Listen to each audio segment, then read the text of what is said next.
ଯେମିତି ଜିଟିଏସ୍ ରିଜଲ୍ଟକୁ ବହୁତ ପିଲା ଅପେକ୍ଷା କରିକି ଥିଲେ, ସେ ରିଜଲ୍ଟଟି ବର୍ତ୍ତମାନ ଆସିଯାଇଛି। ତ ମୁଁ ଆପଣଙ୍କୁ ସବୁ ଦେଖେଇବି କେଉଁ ଡିଭିଜନରେ କେତେ କଟ୍ ଅଫ୍ ଯାଇଛି। ତ ଫୁଲ୍ ଡିଟେଲ୍ସରେ ଆପଣମାନେ ମଧ୍ୟ ଅଫିସିଆଲ୍ ସାଇଟ୍କୁ ଯାଇକି ତା ପିଡିଏଫ୍ଟି ଡାଉନଲୋଡ଼୍ କରିପାରିବେ। ତ ମୁଁ ବର୍ତ୍ତମାନ ଅଛି ଅଫିସିଆଲ୍ ସାଇଟ୍ରେ। ତ ଦେଖନ୍ତୁ କେମିତି ଆପଣମାନେ ଆପଣଙ୍କ ରିଜଲ୍ଟ ଚେକ୍ କରିପାରିବେ। ଏଇଠି ଆପଣମାନେ ଗୁଗଲ୍ କ୍ରୋମ୍ରେ ଜିଟିଏସ୍ ଆପଣମାନେ ସର୍ଚ୍ଚ କରିବେ। ତାପରେ ଏଇଠି ଗୋଟେ ଜିଟିଏସ୍ ଅନଲାଇନ୍ एंगेजमेंट जोटाकि शेड्यूल जुलाई 2024 लिस्ट आसी जोटाकि फास्ट मेरिट लिस्ट।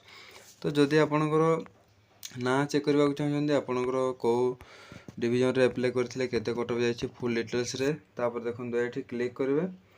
एठी क्लिक कला परे तापर आपणको सामने रे एमती इंटरफेस देखिबो जोटाकि तापर आमर तो ओडिशा ऊपर क्लिक करिवे। ओडिशा ऊपर जेमिति क्लिक करिवे तापर एमती इंटरफेस देखिबो list of short list candidates एही ऊपर क्लिक करिवे। एही ऊपर क्लिक कला परे आपनको सामने जोटा कि एमती इंटरफेस आपनको सामने पीडीएफ टी डाउनलोड हो जिवो। पीडीएफ टी डाउनलोड होला परे तापर आपण माने से पीडीएफ टी को व्यू करिवे जोटा कि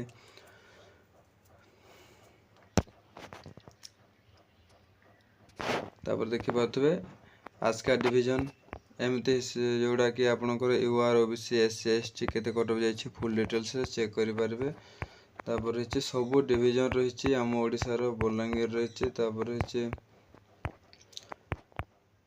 तो एही पर हिसाब रे सब